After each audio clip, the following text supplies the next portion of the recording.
Unlike Will, I was not raised in a Christian home. My parents' relationship started, my dad was married to not my mom. And so, looking back now, I tend to think that I'm the fruit of what started in an adulterous relationship, so that things kind of piece together from there, I guess. But my parents were married to each other. And my dad was very abusive to my mom, and she divorced him and for some reason married him again. I think that if some of us have struggled in those kind of relationships, or know women who have, for some reason, they sometimes can tend to go back to that. And but she divorced him a second time, and after their second divorce, they kind of became partners in crime. They both got into drugs, and they hung out together a lot. And unfortunately, they did not hang out together a lot where their 3 children were. So I was raised in, I wasn't physically abused, but there was a lot of neglect. There was long periods of time when there were no parents in the house. And so it was kind of up to my older sister, who's 4 years older than I am, to look after my brother and I. But that made her really bitter, which I can understand, and so she was kind of abusive just because of all of that had happened. So I got to be a teenager, and having a dad who was an absentee father started to seek that attention in other places. And so as a teenager, began some immorality and different issues, but when I got to be about 18 is when the trouble really kind of started in. That's when I started to experiment with drugs, and my sister was 4 years older than I was, so I had her information and had a fake ID made, and I began to go to bars and do things that girls my age should not be doing. And somewhere in there, I was introduced to meth, and I liked it. I liked it right away, actually, and it became the main focus, I would say, of my life very early on. I spent most of my days using it or looking for more of it, or doing things that I should not have been doing to get it. And I maintained a job at my parents' restaurant because I think my mom had this guilty feeling because of the way that I was raised. I think she knew what was going on with me, and if she didn't, my stepdad was very clear to her and told her something is wrong with her. I know she's on something, but I think she felt guilty, so she let me stay working for her. So I stayed tending bar and using drugs, and just really was a party girl, and lived that way through most of my 20s. When I was 27, I became pregnant. This was this part of my testimony. I just said to my husband, I feel like sometimes there's parts of my testimony that aren't fit for certain groups, but it is what it is. This was the 4th time that I had been pregnant. The first 3 times. I believe the devil's lie that it was just cells and tissue, and I aborted my first 3 babies. But at 27, it's usually not that bad. At 27, when I got pregnant again, something was different.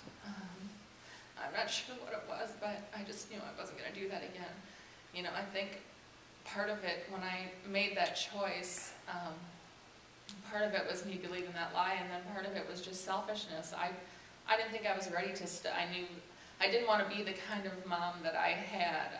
And so I knew that if I had this baby, I was either going to be that, or I was going to have to stop the lifestyle I was living. And I guess part of me didn't want to do that. But when I was 27 and I became pregnant, I decided that I was going to have this baby. So my parents took me to a secular treatment program, actually in Burlington.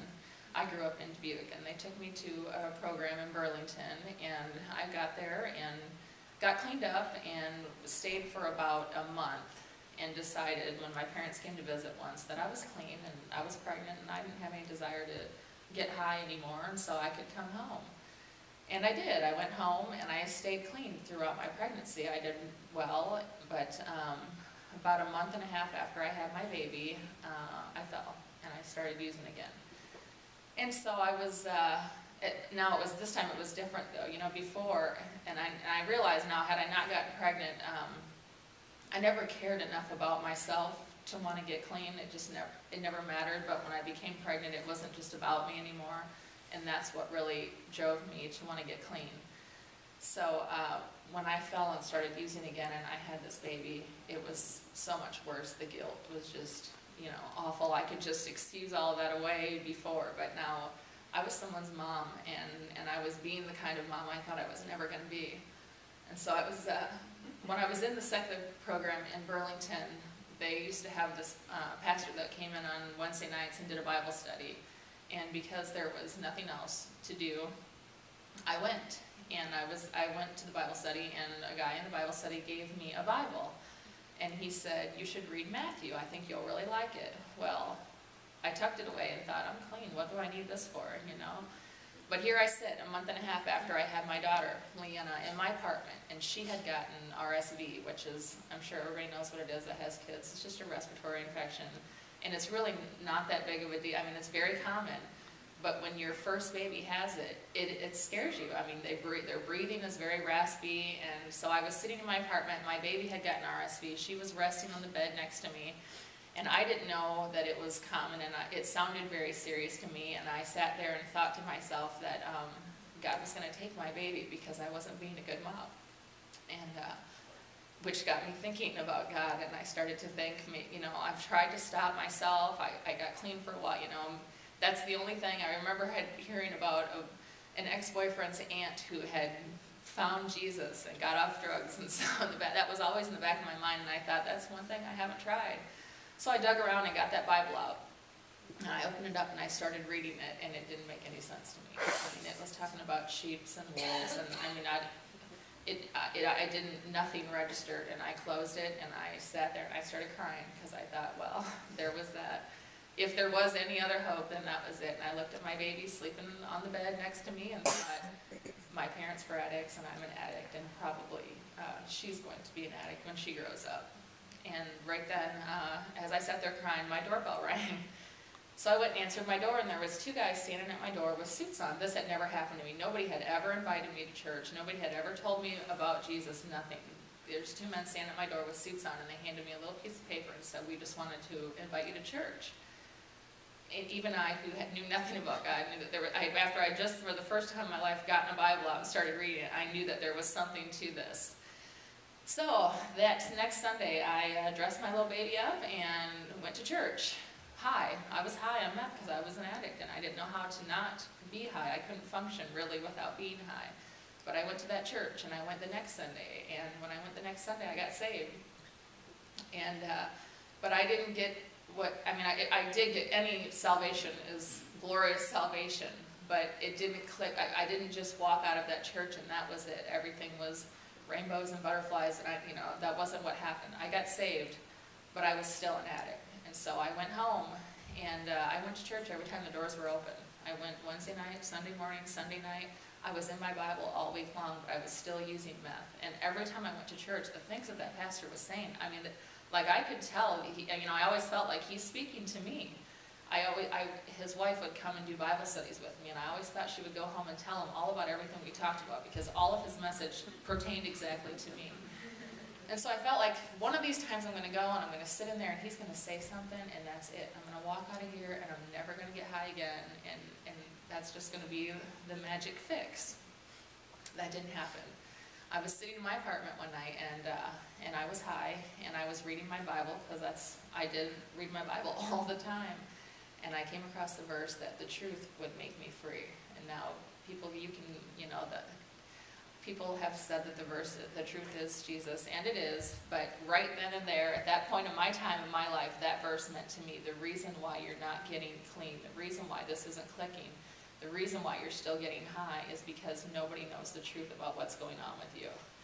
So I got my phone out and I typed a text message that said, I have a drug problem and I need help. And I decided, I'm going to go upstairs. I'm not in my right mind right now. I'm going to go upstairs, I'm going to lay down, I'm going to get some sleep. And in the morning, if I still feel this way, I will send this message to my pastor's wife. And in the morning, I awoke to her at my door. When I opened it, she was holding her phone.